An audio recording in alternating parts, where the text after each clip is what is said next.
dito naman tayo sa kabila guys. Ayan, mga yung nandito sa may loob guys, inipon ko tapos nilagyan natin ng, kasi hindi natin na monitor yung mga may sipon guys kapag nakakawala lang sila.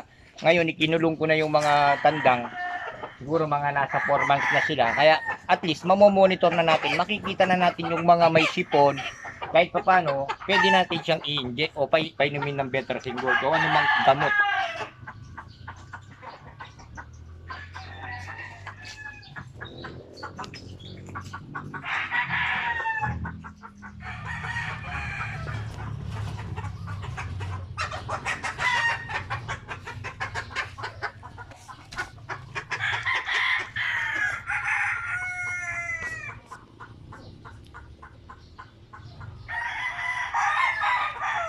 Ayan guys, sali kayo guys, pasok kayo para makita nyo.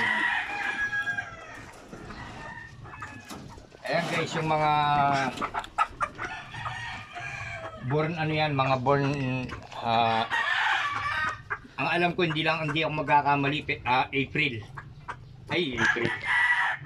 Hindi pala, 4 months na pala yan. February.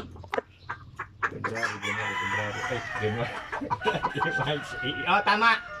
February guys. February born.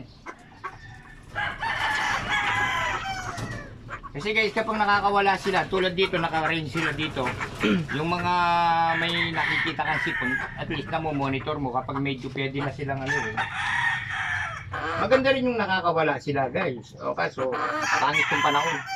Kaya kailangan lagi tayo nagpa-flashing. So guys, maraming salamat sa inyo guys. Huwag niyo kalimutan i-like and share and subscribe. Pakipindot na rin po yung notification bell.